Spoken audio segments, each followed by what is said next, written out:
Hello student मेरा नाम है सरवण, हमारे चैनल पर आपका स्वागत है। और आज हम देखने वाले हैं क्लास 10th का सैम्पल पेपर, कुछ मोस्ट इम्पोर्टेंट क्वेश्चन। ये सैम्पल पेपर पे में अच्छे क्वेश्चन है, तो देखते हैं, चलिए सॉल्व करके देखते हैं। ठीक है, और ये आपकी प्रैक्टिस के हिसाब से आपके लिए बहुत अच्छा होगा। ठीक है, तो इसीलिए इस क्वेश्चन को जरूर देखिएगा, सॉल्व करिएगा। ठीक है, चलिए देखते हैं। देखिए, जैसे पहला क्वेश्चन क्या कह रहा है कि ए पर पावर 4 है, मतलब ए का घात 4 है, गुने में बी का घात 4 है, गुने में सी, और ए पर घात यहाँ पर ए का घात कितना है यहाँ 7, गुने में बी का घात कितना है 2, और गुने में सी का घात है 3 का HCF निकालो। देखो ये HCF में और कुछ ऑप्शन दिया हुआ है, ऑप्शन ए, बी, सी और डी, कौन सी सही होगी, है ना। तो ऐसे क्वेश्चन में हमें क्या करना है, देखिए जैसे हम आपने चैप्टर में पढ़ा होगा, पहला चैप्टर में द्विघात समीकरण कह रहा हूँ, पहला चैप्टर जो है आपका, ठीक है, तो उसमें जो आपने HCF सीखा होगा, तो उसमें आपने अभाज्य गुणनखंड विधि लगाया होगा। तो इसमें हम क्या करेंगे, अभाज्य गुणनखंड विधि लगाएंगे। अभाज्य गुणनखंड विधि का मतलब क्या है, जैसे कितना है यहाँ ए का घात 4 है, ठीक है, तो इसको कैसे फैला सकता हूँ मैं, ए गुने में ए, ठीक, और बी का घात कितना है 4 है, तो ऐसे कैसे फैला सकता हूँ, बी गुने में बी, ठीक, और सी का घात जिसके ऊपर कुछ नहीं होता उसके ऊपर क्या होता है, 1 होता है, तो 1, ठीक है, तो ये सी रह जाएगा, हो गया। अच्छा, उसी प्रकार दूसरे में देखें, दोनों का HCF निकालना में, तो क्या होगा, ए का घात 7 है, तो ए गुने में ए, 1 2 3 4 5 6 1 7, 1 2 3 4 5 6 7, ठीक है, 7 फैला दिया। अच्छा, बी पर पावर बी का घात 2 है ना, पावर 2 है, तो क्या होगा, ये बी गुना में बी, और सी का घात 3 है, ये क्या हो जाएगा, सी गुने में सी, ठीक है। देखो अब हमें ये दोनों में देखना होता है कि दोनों में कौन कौन सा मैच कर रहा है ना। तो यहाँ पर ए, यहाँ भी ए, यहाँ भी ए, यहाँ भी ए, यहाँ भी ए, यहाँ भी ए, और यहाँ भी ए, और यहाँ भी ए, मतलब कि कितना और मैच किया, 4 बार। तो पहला क्या हो जाएगा, ए पर पावर 4 गुने में बी का, देखो दोनों में ये भी ए मैच कर रहा है, ये भी और ये भी, इसका मतलब बी पर पावर 2, मतलब बी का घात 2, और दोनों में सी कितना मैच कर रहा है, यहाँ एक ही सी, यहाँ भी एक ही सी, तो सी, ठीक है।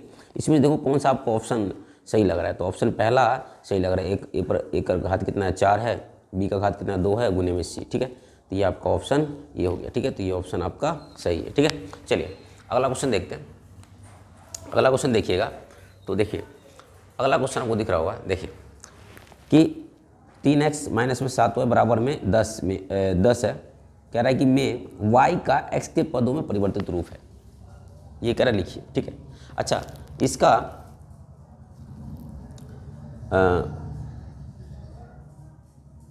क्या होगा आंसर, ठीक है, देखिए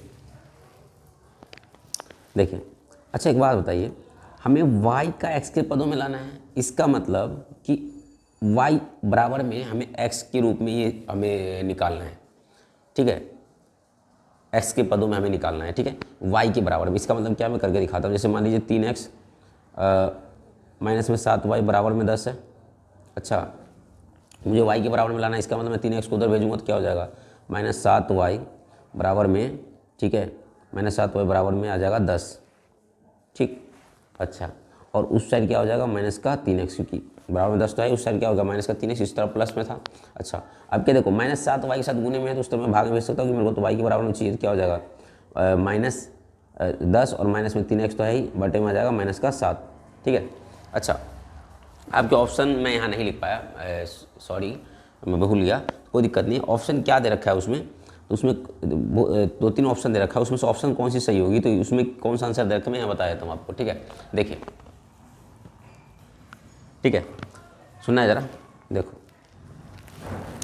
अब ये दिया हुआ है, और वहाँ पर ऑप्शन क्या दिया हुआ है, ऑप्शन दिया हुआ है, जो सही ऑप्शन आपका होगा वो दे रखा है कि 3x और माइनस में 10 बटे में 7, हमें ये लाना है, ठीक।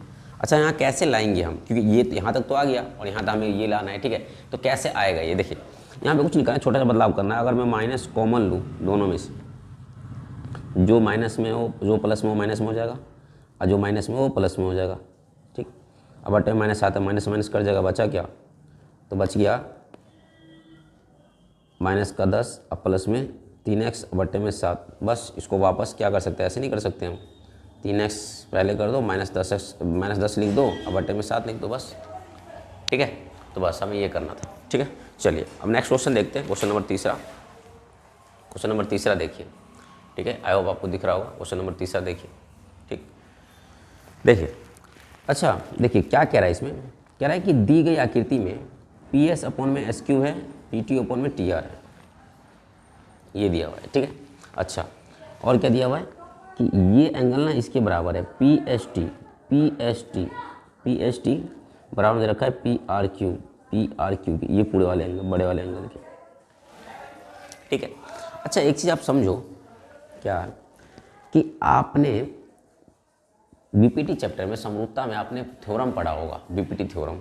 वो थ्योरम क्या कहता है कि जब एक रेखा एक त्रिभुज के दो भुजाओं को एक ही अनुपात में काटता हो, है ना, एक ही अनुपात में विभाजित करता हो, इसका मतलब क्या हुआ, हल कर रहे हैं, हल कि PS/SQ बराबर में PT/TR अगर हमें दिया हुआ हो एक ही अनुपात में, PS/SQ PT/TR में काट रहा हो, तो हम क्या कह सकते हैं, ये जो ST और QR क्या है, पैरेलल थ्योरम कहता है, बीपीटी थ्योरम। ठीक है, क्या कौन कहता है, बीपीटी थ्योरम। तो क्या कह सकते हैं हम, बीपीटी से पैरेलल हो गया। ठीक है, कि जब एक त्रिभुज में दो भुजाओं को एक रेखा एक ही अनुपात में काटता है तो तीसरी भुजा को समानांतर होता है। तो जो यहाँ ST है वो किसके पैरेलल हो जाएगा, PQ के हो जाएगा। ठीक है, तो ये ध्यान रखना है। अच्छा, अब पैरेलल हो गया। अब देखो, अब ये पैरेलल करने से हुआ क्या, इससे ये हुआ कि ये जो संगत कोण है ना, दो पैरेलल लाइन है और हमें पता है ये संगत कोण होता है, तो ये आपस में बराबर हो जाएगा। तो क्या हुआ, PST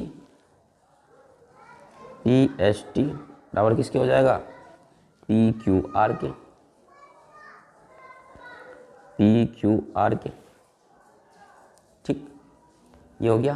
कैसे हुआ, संगत कोण बराबर, जब दो पैरेलल लाइन में एक तीसरी रेखा अतिरिक्त रेखा काटता है तो हमारा क्या था, संगत कोण बराबर होता है। तो संगत कोण हो गया बराबर। ठीक है, संगत कोण से ये बराबर हो गया। अच्छा, और यहाँ पर हमें दिया गया था PST बराबर में दे रखा था यहाँ पर PRQ के। तो समीकरण 1 और समीकरण 2 से, देखो इधर वाला बराबर इधर वाला आपस में बराबर, जो क्या हो जाएगा, समीकरण 1 और 2 से। ठीक है, क्या कि PQR, ठीक है, बराबर हो जाएगा। ठीक है, ध्यान समझते रहना है, PQR बराबर हो जाएगा एंगल PRQ के। देखो PQR ये वाला एंगल किसके बराबर हो गया, PRQ के बराबर हो गया। और जब हमें सिद्ध क्या करना था, हमें सिद्ध करना है समद्विबाहु है, समकोण है, विषमबाहु है, समबाहु है, कौन सा चेक करके बताओ। तो देखो ध्यान रखना है क्या कि जब भी दो कोण सम्मुख कोण बराबर हो जाता है तो उसके साथ वाला सम्मुख भुजा भी क्या हो जाता है, बराबर हो जाता है। तो हम यहाँ से क्या कह सकते हैं कि PQ बराबर PR होगा, क्योंकि सम्मुख बराबर कोण का सम्मुख बराबर सम्मुख, यहाँ पे भुजा लिख देना बीच में। ठीक है, भुजा बराबर होता है, भुजा बराबर होता है। अतः जब दो भुजा बराबर होता है एक त्रिभुज में, तो हम क्या कह देते हैं उसको, ध्यान से यहाँ देखना शेप को, कि एक त्रिभुज में, ठीक है, कि जब दो भुजा क्या होता है कि बराबर होता है तो उसको हम क्या कह देते हैं कि वो समद्विबाहु त्रिभुज है। तो यही कह देंगे कि अतः, है ना, कि PQR, ठीक है, PQR एक क्या हो जाएगा हमारा, समद्विबाहु त्रिभुज है, समद्विबाहु त्रिभुज है। ठीक है, हो गया। इसका मतलब कौन सा आपका सही हो जाएगा, ऑप्शन नंबर A। ठीक है, समद्विबाहु त्रिभुज है। तो ये करना था, आप देख लो। ठीक है, आगे चलते हैं। ठीक, अगला क्वेश्चन देखते हैं। देखिए अगला क्वेश्चन देखिए। ठीक है, देखिए ये क्या कह रहा है, निम्नलिखित में से कौन सी अपरमेय संख्या है। अच्छा, अपरमेय संख्या के बारे में आप क्या क्या जानते होंगे कि अपरमेय संख्या होती है, इसको PYQ के रूप में नहीं लिख सकते। और जो अशांत, ठीक है, आवृत्ति होती है, आवृत्ति मतलब बार बार चलती रहती है, अशांत होती चलती रहती है, मतलब है ना, आवृत्ति होती रहती है, लेकिन पुनरावृत्ति नहीं होती, मतलब सेम नहीं आता। यहाँ पर हम चेक करेंगे, अगर मैं देखो इस 36 को देखो, √36 को ऐसे में लिख सकता हूँ, 6 गुना में 6, वर्गमूल निकालूंगा तो ये क्या हो जाएगा, 6 आ जाएगा बाहर। तो ये तो हमारा क्या हो गया, परमेय हो गया, बटे में 1 ले सकते हैं ना। तो इसको बटे में हम लिख सकते हैं पी वाई क्यू के रूप में। यहाँ पर देखो ये हमारा शांत है, इसका मतलब ये भी हमारा क्या है, परमेय ही है, परमेय संख्या ही है। ठीक, ये भी परमेय ही है क्योंकि इसको बटे के रूप में हम लिख सकते हैं।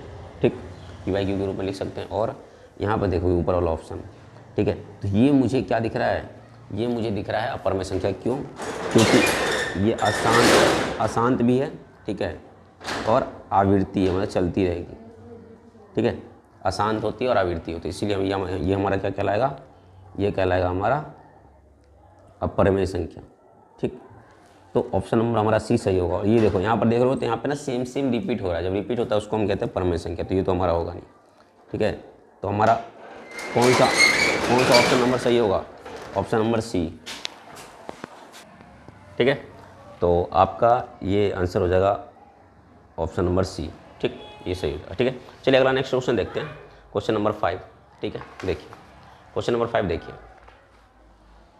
ठीक है, देखिए, अच्छा कह रहा है कि द्विघात समीकरण के, ये द्विघात समीकरण दिया हुआ है कि मूल क्या होगा, वास्तविक होगा, वास्तविक नहीं होगा, वास्तविक और असमान होगा, या वास्तविक और समान होगा। इसके लिए हम क्या करते हैं, थोड़ा सा ना रूल समझते हैं। क्या रूल, कि अगर b² - 4ac बराबर होगा 0 के, तो दो समान, ठीक है, मूल होगा।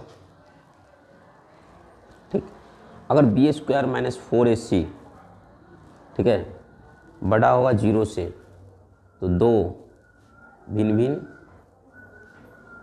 भिन्न मूल होगा। ठीक, अगर b² - 4ac, ठीक है, छोटा होगा 0 से, तो कोई वास्तविक मूल नहीं होगा, वास्तविक मूल नहीं होगा। ठीक है, ये कॉन्सेप्ट ध्यान रखना है कि यहाँ पर दो समान वास्तविक मूल होगा, दो भिन्न वास्तविक मूल होगा। अगर ये 0 से बड़ा होगा तो, और 0 छोटा होगा तो कोई वास्तविक मूल नहीं होगा। ठीक है, तो ये बात ध्यान रखना है। अच्छा चलिए क्वेश्चन देखते हैं। ठीक है, देखिए, अच्छा देखिए, अब द्विघात समीकरण ये हमें दिया हुआ है, कह रहा है चेक करो। तो देखो हमें क्या करना होता है, b² - 4ac पे ना हमें रखना होता है। ठीक है, अब एक चीज़ देखो, आप क्या देखोगे, तो a की वैल्यू यहाँ पर क्या होगा, x² के साथ गुणा क्या है 1, b की वैल्यू कितनी होगी 4, और c की वैल्यू 5। ठीक है, आई होप यहाँ तक आपको समझ में आ रहा होगा। ठीक है, अब उसके बाद देखिए, अब क्या करना है कि a की वैल्यू कितनी है, b की वैल्यू कितनी है, सॉरी 4 है, 4 यहाँ रख दीजिए, ऊपर स्क्वायर लगा दीजिए, माइनस है 4 गुने में क्या है a की वैल्यू कितनी है 1, और c की वैल्यू कितनी है 5। तो क्या हो जाएगा, ये 4 × 16, माइनस में 4 × 5 = 20, तो ये आ जाएगा -4। ठीक है, -4 आ गया। देखिए -4 आ गया, इसका मतलब क्या हुआ कि b² - 4ac छोटा हो गया 0 से, क्योंकि -4 आ गया है। ठीक है, इसका मतलब कोई वास्तविक मूल नहीं होगा, कोई वास्तविक मूल नहीं होगा। ठीक है, तो ऑप्शन कौन सा सही होगा, option number B. Option number कौन सा सही होगा, ऑप्शन नंबर बी सही होगा। ठीक है, तो बस ये करना था। अब चलिए अगला क्वेश्चन देखते हैं, क्वेश्चन नंबर 6। ठीक है, क्वेश्चन नंबर 6 देखते हैं। देखिए कह रहा है कि एक पासा एक बार फेंका जाता है। ठीक है, एक पासा एक बार फेंका जाता है, जिससे आप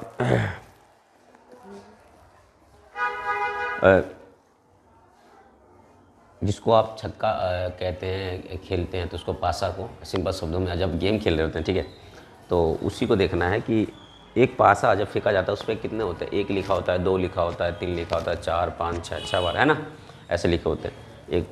एक डॉट होता है, फिर 2 डॉट होता है, ऐसे। तो देखिए कह रहा है जब एक पासा एक बार फेंका जाता है, तो देखिए एक पासा एक बार अगर फेंका जाएगा, या तो 1 आने का चांस रहेगा, या 2 या 3 या 4 या 5 या 6, ये 6 ही चांस रहेगा। या तो 1 आएगा, या 2 आएगा, या 3 आएगा, या 4 आएगा, या 5 आएगा, या 6 आएगा। ठीक है, तो आने की तो कुल संभावना ये है ना, कुल संभावित संख्या ये है ना, कुल उसमें से, ठीक है, उसमें से विषम संख्या आने की क्या संभावना है, तो या तो 1 आएगा, या 3 आएगा, या 5 आएगा। तो 3 ही संख्या है, तो ऊपर में लिखेंगे 3, आने की संभावना बटे में कुल आने की संभावित संख्या, आने की संख्या बटे में कुल आने की संभावित संख्या। ठीक है, तो कुल कितना आने का चांस है 6, 6 में से कितना 3 आने का चांस, 3 ही विषम संख्या होता है, क्या हो जाएगा 3 कम 3, 3 दूनी 6, इसका मतलब 1/2। ठीक है, तो ये आपका हो गया आंसर। इसका मतलब है कि ऑप्शन नंबर सी आपका क्या है, सही है। ठीक है, चलिए अब अगला क्वेश्चन देखते हैं। ठीक है, ये देखिएगा, ये था, ये तो देख लिए होंगे आप। ठीक, चलिए अगला क्वेश्चन देखते हैं, क्वेश्चन नंबर 7। ठीक है, क्वेश्चन नंबर 7 देखते हैं। देखिए क्या कह रहा है, कह रहा है ABC में, ध्यान समझिएगा इसको, बिंदु D तथा E क्रमशः भुजाओं AC और BC पर इस प्रकार स्थित है कि D पैरेलल है AB के तथा, देखिए क्या कह रहा है, वो जो कह रहा है मैं करता हूँ। ठीक है, फिक्र बनाता हूँ, देखिए ध्यान से, ये बना दिया। ठीक है, ABC, ठीक है, बना दिया। अच्छा, अब कह रहा है कि AC पर D स्थित है और BC पर क्या स्थित है, E स्थित है। ठीक है, और जो DE है वो पैरेलल है AB की, जो DE है वो पैरेलल है AB की।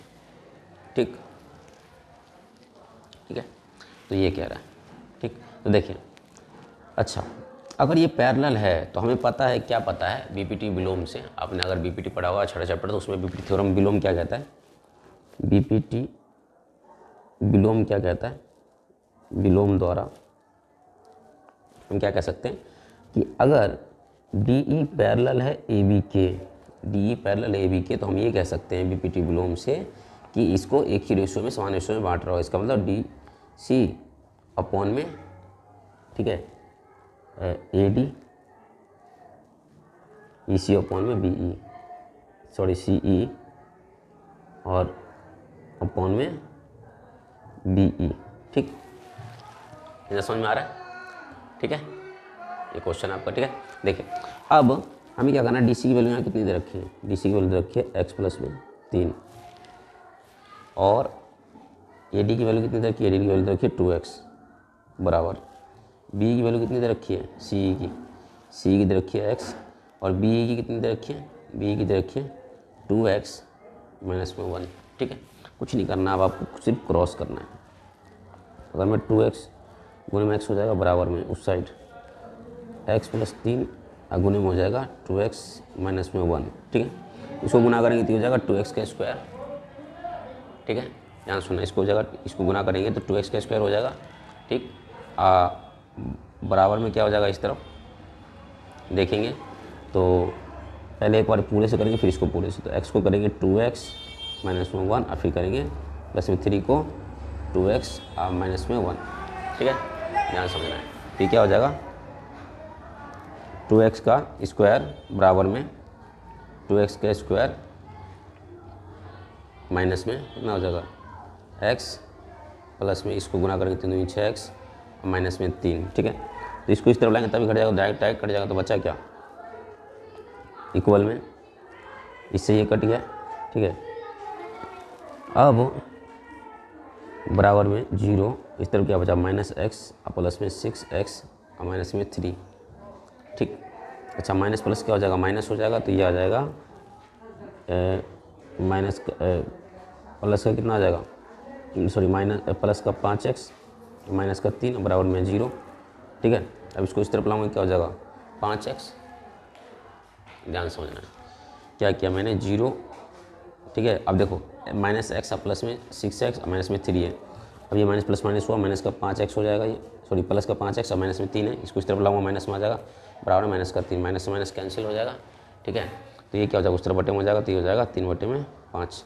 यहाँ पर ऑप्शन देखिए है 3/5, तो बस ऑप्शन नंबर डी आपका ये सही हो गया, ऑप्शन नंबर डी। तो बस ये करना था। ठीक है, आप इसको ये शॉर्ट भी ले सकते हो, बाकी आप देख लेना। ठीक है, ये करना था। ठीक है, अब आगे चलते हैं, नेक्स्ट क्वेश्चन पे चलते हैं। ठीक है, तो ये था आपको क्वेश्चन नंबर 7। अब हम चलते हैं क्वेश्चन नंबर 8 पर। ठीक, देखिए क्वेश्चन नंबर 8 क्या कह रहा है, देखिए कह रहा है कि PQ O केंद्र वाले एक वृत्त की स्पर्श रेखा है। अच्छा मैं पहले बना लेता हूँ कि एक ओ केंद्र वाला क्या है हमारा वृत्त है जिस पर पी क्यू जो वृत्त पर पी बिंदु पर, देखो कोई पी एक बिंदु है इस पर से खींचता हूँ और ये पी बिंदु और ये हमारा क्यू पॉइंट, ठीक है। ठीक, अच्छा इसको थोड़ा सा आगे बढ़ा लेता हूँ, इसको यहाँ ले लेंगे क्यू, ठीक है। इसको मिला देता हूँ, खींच दिया, ठीक। अच्छा अब वो क्या कह रहा है ओ क्यू, ये जो ओ क्यू है ये ओ है केंद्र, ओ क्यू कितना दे रखा है 5√3, ठीक। और क्या दे रखा है त्रिज्या दे रखा है 5, तो कह रहा है क्यू पी की लंबाई ज्ञात करिए। एक बात बताइए, ये 90 डिग्री होता है, 90 डिग्री के सामने वाला हमारा क्या होता है कर्ण होता है, ठीक है। और ये हमारा क्या हो जाएगा आधार, ये हो जाएगा हमारा लंब। तो बस क्या करना है हमें पता है, पाइथागोरस सबको पता हुआ क्या कि कर्ण का स्क्वायर बराबर में लंब का स्क्वायर प्लस में आधार का स्क्वायर।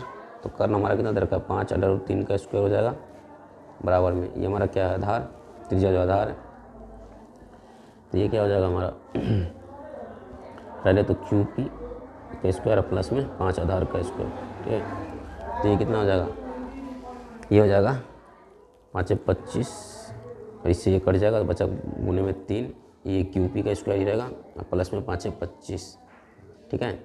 अब देखो ध्यान से आप देखना, ठीक है, क्या कि 5 25 हो गया है ना, स्क्वायर से रूट कट गया, बचा क्या 3 गुने में इधर क्या क्यू पी का स्क्वायर और 5 25। अब देखो 25 से 75 हो जाएगा बराबर में क्यू पी का स्क्वायर प्लस में 25 है, ठीक है। इस तरफ इसको ले आऊँगा माइनस में आ जाएगा तो 75 माइनस में 25 बराबर में क्या बचा क्यू पी का स्क्वायर, ठीक। और जब ये घटेगा तो 50 बराबर में क्या आ जाएगा क्यू पी का स्क्वायर। इस तरफ ये जाएगा तो क्या हो जाएगा क्यू पी, उस तरफ स्क्वायर जाएगा तो अंडर रूट हो जाएगा 50, ठीक। तो हमें क्या करना है पहले इसका वर्गमूल निकालना है। तो 50 से 2 25 5 5 5, तो ये क्या आ जाएगा 5 5 गुने में 5 गुने में 2, 2 का जोड़ा 5 का जोड़ा लग जाएगा क्या हो जाएगा 5 बाहर आ जाएगा, अंडर रूट 2 बच जाएगा। तो ये आ गया आंसर, ठीक है। इसमें देखिए आप क्या है, इसमें कोई ऑप्शन है तो ऑप्शन नंबर पहला है, ठीक है।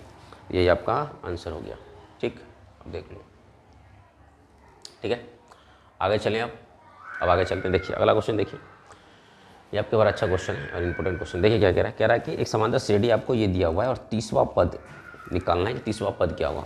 देखिए तीसवा पद का मतलब तीसवा जगह पर जो बैठा हो 30वें पद पे, ठीक है। तो मतलब हमें an निकालना है, हमें फॉर्मूला पता होना चाहिए कि an बराबर होता है a प्लस में n-1 और d। अब इसी में सम पहले नंबर a 10 हो जाएगा हमारा, d क्या हो जाता है a2 माइनस में a1। इसका मतलब 7 में से घटाएंगे 10 तो आ जाएगा -3। ध्यान समझना, -3 आ जाएगा, ठीक है, -3 आ जाएगा, ठीक।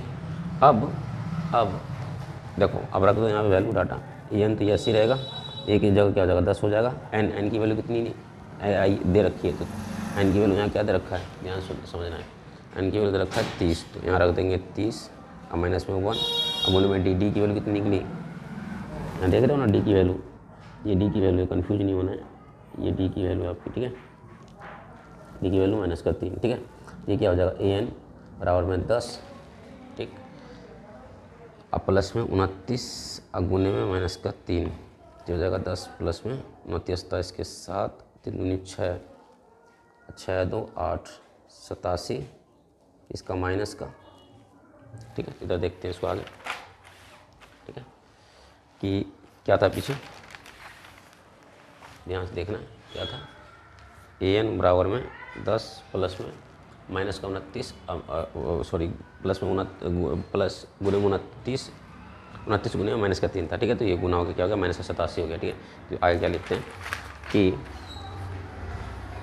ध्यान समझना है कि क्या कि an बराबर में क्या दे रखा है 10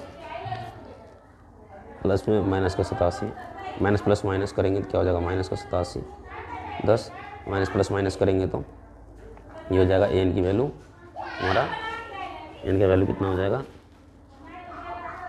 ये हमारा हो जाएगा -77, ठीक है। यहाँ पर क्या ऑप्शन है -77, तो बस ये आपका ऑप्शन नंबर क्या हो जाएगा, ऑप्शन नंबर आपका बी क्या हो जाएगा सही हो जाएगा, ठीक है। तो बस ये करना था। ठीक है, आपको दिखा देता हूँ दोबारा, ध्यान से देख लीजिए, ये आपका सॉल्यूशन है। ठीक है, उसके बाद ये देखिए, ठीक हो गया। चलिए एक अंतिम क्वेश्चन देखते हैं, 10वां क्वेश्चन। इसको पार्ट पार्ट करके बनाएंगे, है ना, इससे कि जो वीडियो लेक्चर हो लंबा ना हो, मतलब थोड़ा बोरिंग टाइप का ना हो, थोड़ा आपको कम कम रहेगा तो आसानी से पढ़ पाएंगे, समझ पाएंगे। ठीक है, चलिए अगला क्वेश्चन देख लीजिए। ये 10वां देखिए, कह रहा 2 क्रमागत समपूर्णांक का गुणनफल 528 है, इसमें से कौन सा है बताइए। अब 2 क्रमागत पूर्णांक मतलब द्विघात समीकरण जैसा ही बनेगा, लेकिन ये तो डायरेक्ट दे रखा है इसने, गुणे में करके दे रखा है। देख लेते हैं, देखिए माना ठीक है, पहला संख्या x, ठीक, दूसरा संख्या क्या हो जाएगा हमारा y हो जाएगा, लेकिन हमें बोला है क्रमागत बोला होता तो हमें सेम लेना होता है। लेकिन देखिए इधर समझिएगा, अगर मैं x प्लस 1 ले लूँगा तो हमारा विषम संख्या हो जाएगा, और x प्लस 2 लूँगा तो हमारा क्या हो जाएगा, सम संख्या हो जाएगा। तो मैं दूसरा क्या लूँगा, x प्लस में 2। अब दोनों का गुणनफल कह रहा है, तो दोनों का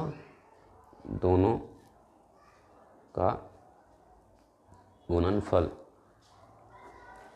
क्या है, x गुने में x प्लस में 2 बराबर में कितना आ जाएगा, 528। ठीक है, तो बस ये देखिए कौन सा ऑप्शन है, पहला, तो ऑप्शन नंबर ए सही है। ठीक है, तो ये क्वेश्चन था। चलिए धन्यवाद वीडियो देखने के लिए, और हमारे वीडियो लेक्चर अगर हमारे मैथ के अच्छे लगते हो तो हमारे चैनल को सब्सक्राइब कर सकते हैं, लाइक कर सकते हैं, अपने दोस्तों के साथ शेयर कर सकते हैं। ठीक है, चलिए धन्यवाद, तब तक के लिए जय हिंद।